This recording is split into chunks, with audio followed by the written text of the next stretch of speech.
siempre es un gusto saludarlos a todos, darles la bienvenida a este nuevo ciclo de conversatorios preparados por la unidad de servicios alimentarios. Para aquellos que no me conocen, porque ahí vi unos nombres nuevos por ahí, mi nombre es Viviana Carrasco, soy nutricionista y soy la jefa de la unidad de servicios alimentarios perteneciente a la Vicerrectoría del Apoyo al Estudiante de la Universidad de Santiago. Y como les comentaba, el día de hoy vamos a hablar sobre un tema bastante interesante. Vamos a hablar sobre el síndrome metabólico, y este síndrome también es conocido como el síndrome X o el síndrome también de resistencia a la insulina, ¿ya? Este síndrome ha ido ganando importancia en los últimos años por su alta prevalencia y por su relación directa en el aumento también de la obesidad, tanto a nivel mundial como a nivel nacional. De modo que en el conversatorio de hoy vamos a analizar cuáles son en este caso los factores que que componen este síndrome metabólico. Vamos a conocer también su fisiopatología y su tratamiento nutricional, y un tratamiento y un manejo mucho más integral. Entonces Mm, vamos a comenzar, ahí sí, vamos a comenzar entonces definiendo, como siempre me gusta comenzar estos conversatorios, definiendo qué son en este caso los conceptos. Y hoy, como vamos a hablar del síndrome metabólico, vamos a partir definiendo qué es el síndrome metabólico. El síndrome metabólico corresponde a la asociación de una serie de anomalías metabólicas que determinan un mayor riesgo de padecer enfermedades cardiovasculares y también enfermedades relacionadas con,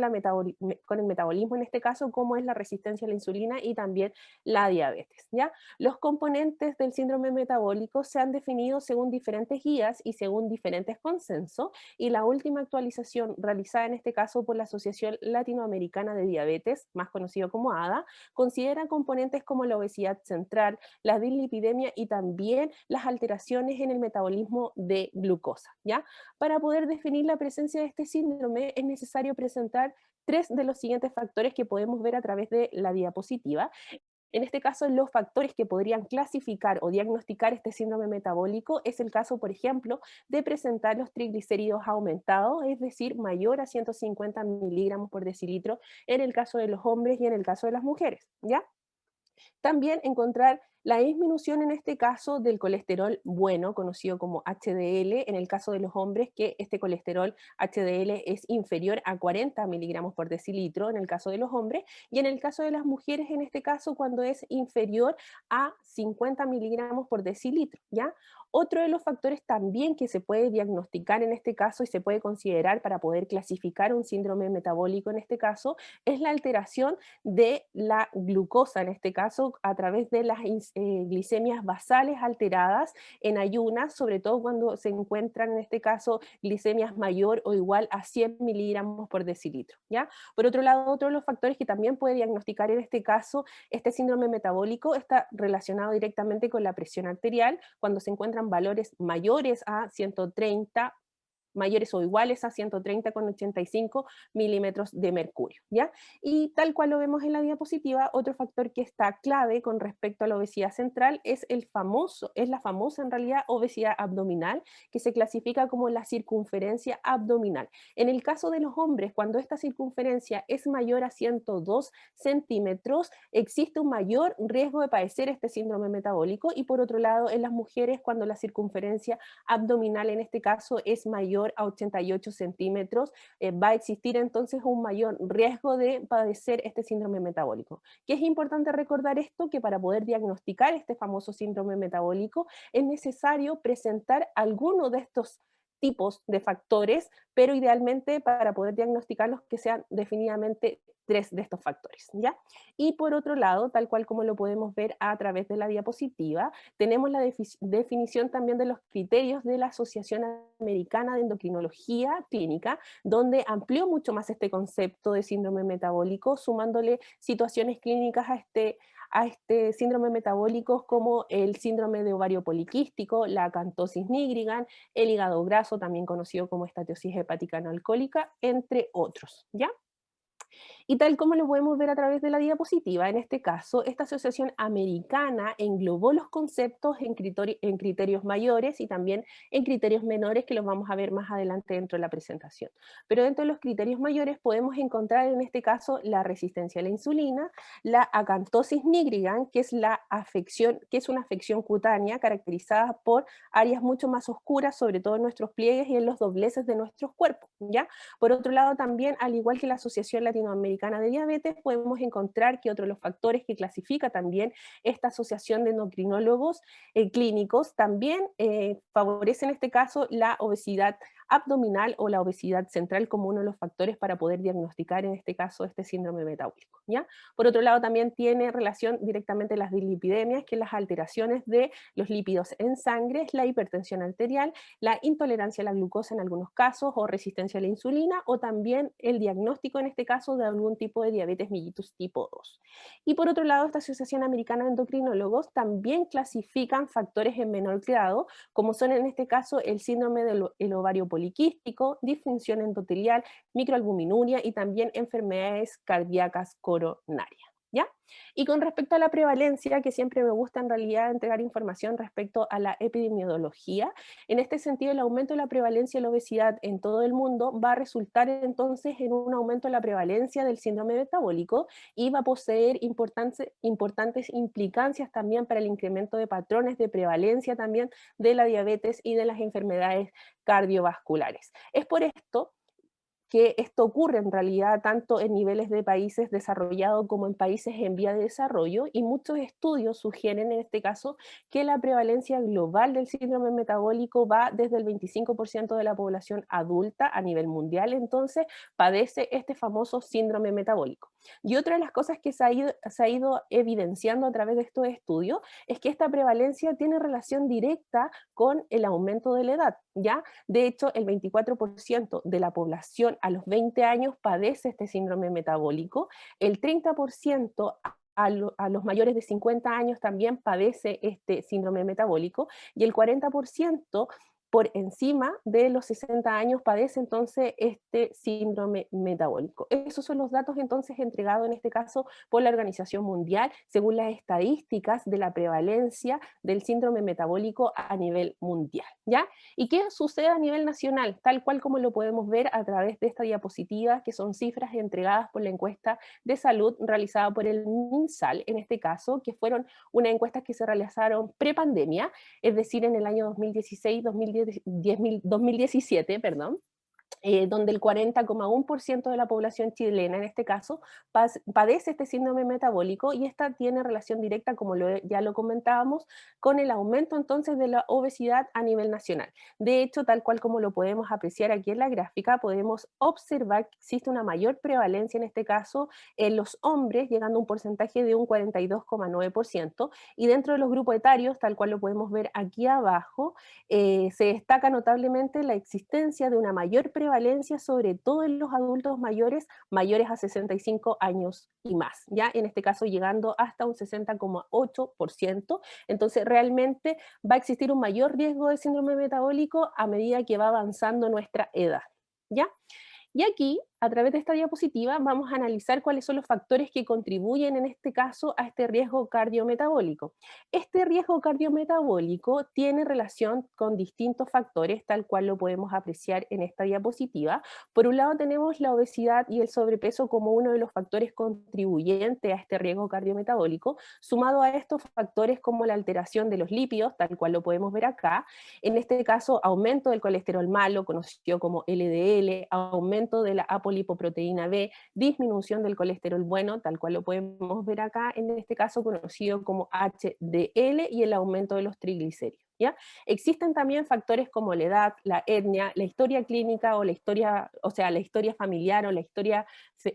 genética en este caso, sumado a esto, a este cuadro proinflamatorio y el aumento de la presión arterial presente, sobre todo en los pacientes obesos, que va a aumentar mayoritariamente, significativamente, el riesgo metabólico de esta patología, ¿ya? Y por otro lado también, tal cual lo podemos apreciar aquí en la diapositiva, podemos apreciar que existen factores modificables, como es el caso del tabaquismo, el sedentarismo y la dieta no saludable, que claramente van a contribuir en este caso al aumento de la presencia de este riesgo metabólico, es decir, al riesgo global de padecer algún tipo de caso metabólico como es una diabetes o alguna enfermedad cardiovascular, ¿ya? Y con respecto a la fisiopatología, tal cual lo podemos ver a través de esta diapositiva,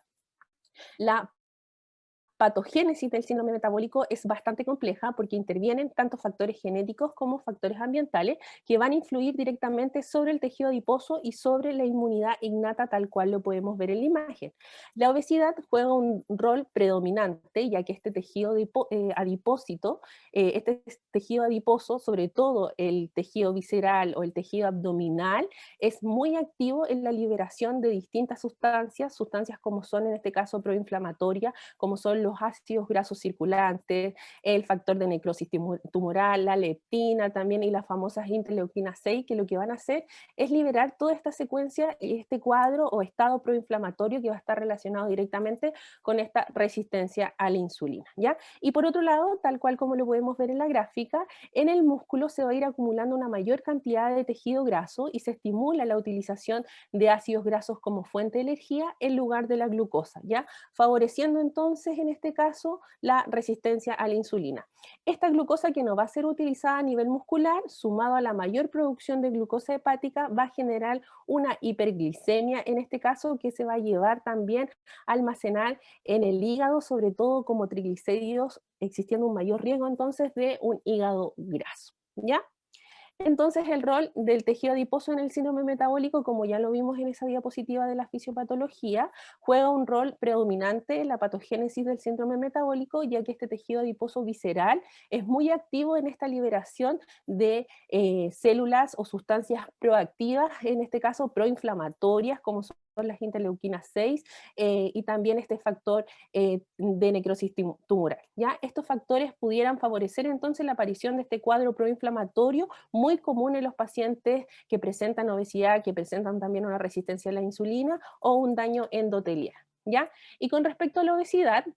por otro lado, también la obesidad tiene una estrecha relación con la resistencia a la insulina. Generalmente, la resistencia a la insulina aumenta con el incremento del contenido de grasa corporal. De hecho, los ácidos grasos libres que generalmente se encuentran en el plasma aumentado se van a encontrar en este caso con un hígado y con un músculo que va a estar mucho más resistente a la insulina, y esta mayor oferta de ácidos grasos libres en el hígado va a conducir a un aumento de la glucogénesis, a un incremento también de la producción de triglicéridos, a la disminución del HDL y por consecuencia, como ya lo comentábamos dentro de esta fisiopatología, a una estatosis hepática no alcohólica exclusivamente por el depósito de estos triglicéridos, ¿ya? Y entonces podríamos resumir que dentro de las características de este síndrome metabólico está la presencia de existir un mayor o tiene un alto riesgo cardiovascular. Se presenta, tal cual lo vimos en las diapositivas anteriores, en sujetos con obesidad del tipo central, es decir, abdominal y a mayor edad. La obesidad central contribuye a uno de los principales factores del riesgo para el desarrollo de esta patología y afecta aproximadamente a un 25% de la población adulta, no existiendo mayor diferencia entre los hombres y en las mujeres, ¿ya? Y como ya estábamos hablando respecto a la obesidad, creo que es importante también que logramos definir este concepto. Y en este sentido, quiero definir qué es la obesidad. La obesidad es una enfermedad crónica multifactorial producida por la interacción de factores genéticos y ambientes que llevan a un aumento anormal del tejido adiposo, provocando daños a nuestra salud.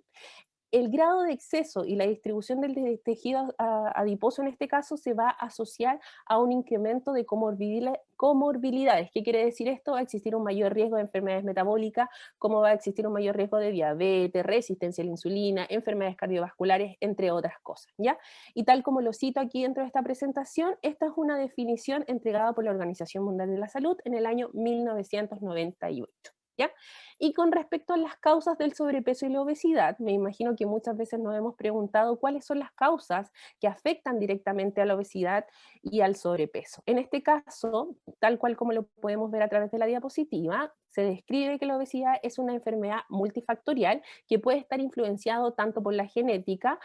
como bien comentábamos, la obesidad entonces es una enfermedad multifactorial, producto de la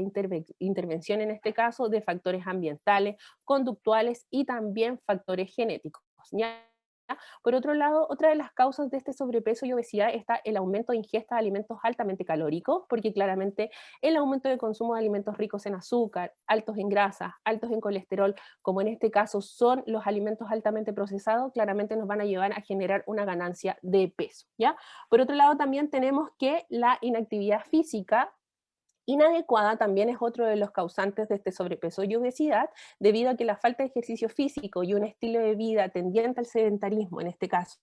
agravado de la sobrealimentación crónica, claramente va a originar un aumento de peso. Por otro lado, también tenemos la inflamación, como muchas veces lo hemos conversado. Este tejido adiposo va a secretar de manera activa un amplio abanico de citoquinas proinflamatorias que se ha establecido una relación directa con la obesidad y enfermedades metabólicas como son la diabetes, enfermedades cardiovasculares y el famoso síndrome metabólico, ¿ya? Por otro lado, tal cual como lo podemos ver en la diapositiva, otra de las causas del sobrepeso y la obesidad está la falta de sueño, el estrés y los ritmos circadianos. En este caso, la falta de sueño va a alterar nuestro mecanismo de regulación endocrino directamente relacionado con el hambre y el apetito. Por lo tanto, las hormonas que juegan, en este caso, que regulan directamente el apetito, adoptan un papel predominante y van a favorecer, en este caso, la ingesta excesiva de alimentos altamente calóricos. Y por último, otra de las causas de este sobrepeso y obesidad está la alimentación poco consciente. ¿Qué me quiero referir a esto?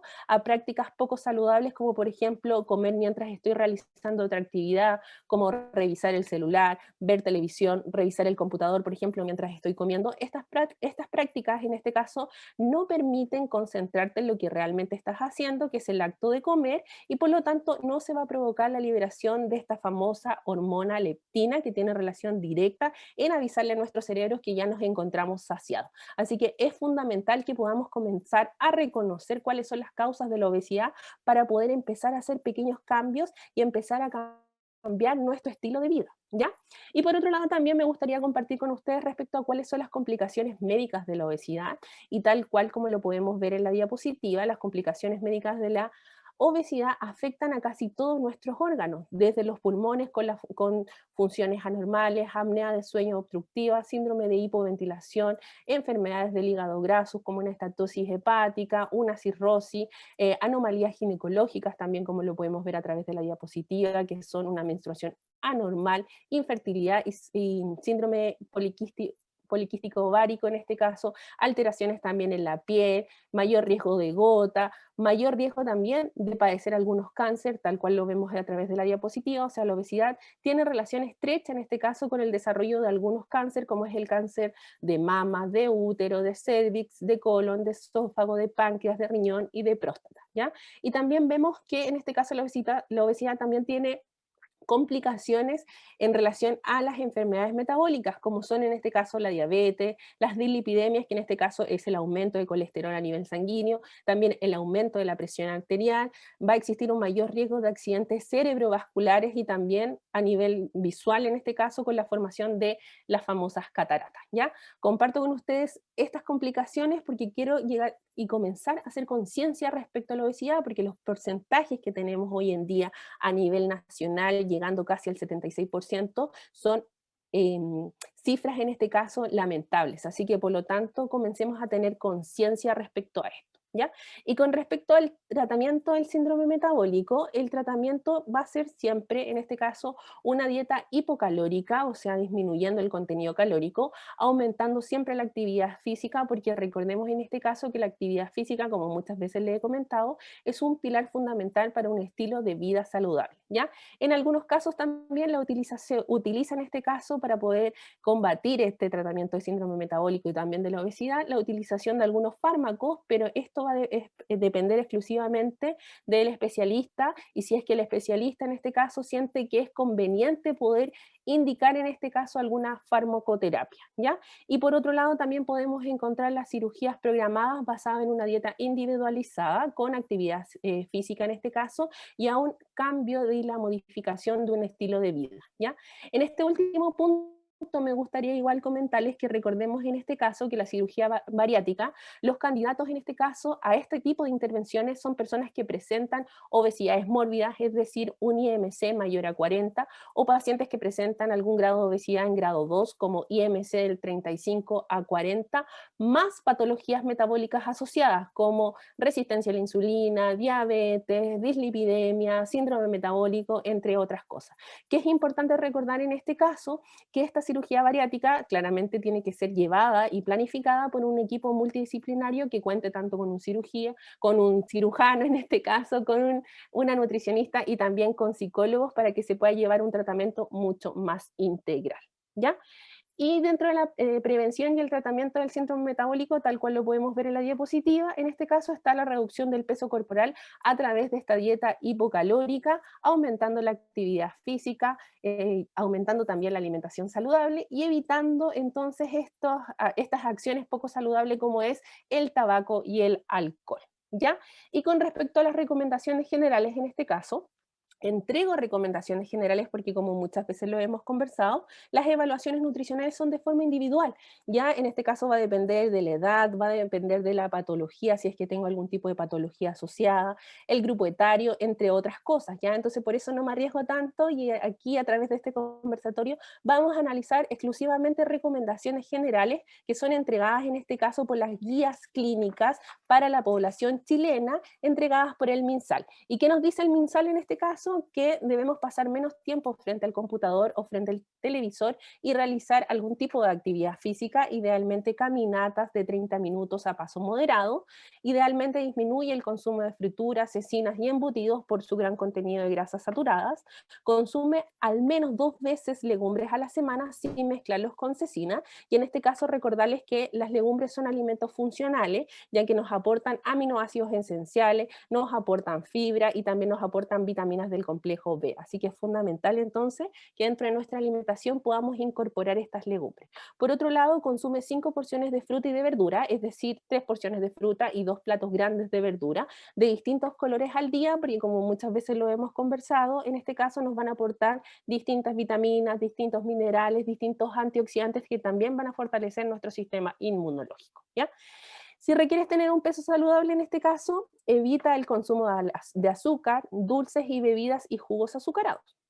Bebe agua, en este caso de 6 a 8 vasos de agua diario, idealmente que sea agua pura, agua purificada o agua de la llave en este caso, para mantenernos hidratados. Recuerda que el agua es fundamental tanto para distintas actividades de nuestro cuerpo como la regulación de nuestra temperatura corporal, la absorción de distintos nutrientes a nivel intestinal y también el agua en este caso facilita el transporte de los nutrientes y también del oxígeno en nuestra sangre. Así que es fundamental mantenernos hidratados durante todo el día, ¿ya? Por otro lado, lee y compara las etiquetas de los alimentos y prefiere las que sean reducidas en grasa, reducidas en azúcar y en sal, prefiriendo siempre en este caso los alimentos que están libres de sello, ¿ya? Prefiere preparaciones a la plancha, al agua y asadas, ¿ya? Para mantener tu corazón sano, come pescado al horno o a la plancha 2 veces por semana, idealmente que este pescado tenga un mayor contenido de aporte graso, porque nos va a aportar en este caso un mayor contenido de omega 3, que como muchas veces lo hemos conversado, este omega 3 ayuda a la disminución de estas secuencias proinflamatorias que vimos presentes sobre todo en los pacientes con obesidad o síndrome metabólico, ¿ya? ¿Dónde podemos encontrar entonces este omega 3? Lo podemos encontrar en fuentes de pescado graso, como es el caso del atún, el jurel, el salmón, y también lo podemos encontrar el omega 3 en este caso en alimentos de origen vegetal como son las semillas chía y linaza que muchas veces ya se los he comentado, ¿ya? Y a través de esta diapositiva comparto con ustedes esta guía alimentaria para la población chilena entregada por el MinSal, donde podemos ver que la base de esto es el agua, como ya lo veíamos dentro de esta presentación, y también va acompañado sí o sí con una actividad física de forma diaria, ¿ya? Y a través de la imagen que se ve en blanco y negro en este caso, son los alimentos que el MinSal nos recomienda evitar su consumo, como es el caso del azúcar, las golosinas, las papas fritas y los alimentos altamente procesados, como por ejemplo ese completo, ¿ya? Y aquí, a través de esta presentación, de esta diapositiva, comparto con ustedes también cuáles son los alimentos permitidos y cuáles vendrían siendo los alimentos también restringidos, pero quiero volver a hacer hincapié y quiero volver a hacer referencia en este caso, que va a depender exclusivamente de muchos factores, va a depender de los requerimientos nutricionales, va a depender también de los objetivos nutricionales, por ejemplo, de cada uno, si es que yo busco disminuir mi resistencia a la insulina o si yo busco a lo mejor disminuir mi peso, entonces va a depender de distintos factores, por eso siempre les digo y los oriento en el sentido que siempre tienen que ser guiados por un especialista. ¿Ya? En este caso, tal cual lo vemos en la diapositiva, podemos ver que se clasifican los alimentos permitidos como los lácteos descremados, siempre que sean descremados en este caso, como es el caso de los quesillos, de los quesos frescos, de los yogur descremados, de las leches descremadas y de las leches cultivadas también descremadas. El huevo también se puede utilizar, idealmente que se pueda utilizar solamente la clara en sopas, guisos y en postre. Prefiere siempre en este caso también las carnes blancas como pollo, pavo y pescado sin su piel para evitar el contenido graso en este caso. Prefiere las carnes rojas sin grasa como es el caso de la posta rosada, el filete, el lomo liso, el asiento, el pollo ganso, el abastero, la punta paleta, que son cortes, en este caso cortes de vacunos que nos van a aportar una menor cantidad de grasa. ¿Ya? Por otro lado, prefiere el consumo de jamón de pavo, de pollo cocido, asado o ahumado, nunca en este caso acaramelado. No consuma pescado de preferencia fresco, al vapor, asado o a la plancha, evitando completamente los fritos. Verduras de preferencias crudas y restringir también el consumo del choclo, de alveja y de las habas, porque esto se debe a su contenido exclusivamente de nos va a aportar una mayor cantidad de hidratos de carbono y en este caso lo invito a que respeten exclusivamente su porción, que es aproximadamente una taza, ¿ya? Las papas se pueden consumir, idealmente que sean cocidas al horno en forma de puré, en forma de guiso, también ensaladas, evitar completamente las papas fritas, las frutas de preferencia que sean de forma natural y que sean de forma entera, cereales de preferencia integrales como los arroz, los fideos también, legumbres como ya lo vimos dentro de la presentación, idealmente 2 veces a la semana, ¿ya? Los panes de preferencia que siempre sean integrales porque de esta forma vamos a aportar una mayor cantidad de fibra y vamos a regular también esta resistencia a la insulina, ¿ya? Idealmente incluir mermeladas y gelatinas sin azúcar, aceites crudos, agregándolos casi al final de la preparación o al momento de servir. Y en este caso les recomiendo siempre para las preparaciones la preferencia del aceite de oliva extra virgen, porque como muchas veces lo hemos conversado, contiene una buena cantidad de vitamina E, que es un potente antioxidante que va a ayudar en distintas cosas en nuestro cuerpo y dentro de esas a fortalecer nuestro sistema inmunológico, sobre todo en la etapa que hoy en día estamos viviendo a causa de esta pandemia, ¿ya? Y por otro lado tenemos los alimentos que están restringidos, tal cual lo podemos ver en la diapositiva en este caso, evitar los lácteos enteros, las mantequillas, las mantecas, las carnes grasas como los cerdos, el cordero, el pato, el ganso, las vísceras como los sesos, las guatitas, los chunchules, las ubres, la panita, los riñones, las prietas y las longanizas, ¿ya? Friambres o embutidos también idealmente evitarlos como el salame, la mortadela, el pernil y el jamón de cerdo porque tienen un mayor contenido de grasa saturada. Las frituras de todo tipo, evitar la sopaipilla, los picarones, las empanadas también fritas, en ese caso preferir las empanadas al horno, los pan amasados y los panes especiales como en este caso las dobladitas porque tienen un mayor contenido de manteca, es decir, van a tener un mayor contenido de grasas saturadas y mayor contenido entonces de calorías, ¿ya? También evitar los aderezos como la mayonesa y el ketchup, claramente el alcohol, como lo vimos dentro de esta presentación, y las bebidas gaseosas azucaradas, productos de pastelería y de repostería, bebidas néctar azucarados, porque como vimos dentro de la presentación, cuando hay una presencia de resistencia, cuando hay una presencia de síndrome metabólico, va a existir un mayor grado de alteración del metabolismo de la glucosa, entonces idealmente eliminar todos los productos que tengan azúcar, ¿ya? Snacks salados también, porque como vimos dentro de la presentación, altera también la presión arterial y en este caso también disminuir el consumo de los quesos maduros como el mantecoso, el parmesano, el queso azul y el queso camembert también, la miel, chocolates, helados, galletas dulces, chicles, caramelos, frutas en conserva, en este caso como ya lo veíamos, por su gran aporte de azúcar, ¿ya? Productos instantáneos en este caso como la sopa, el puré, los caldos concentrados también disminuir su consumo porque como vimos dentro de esta presentación,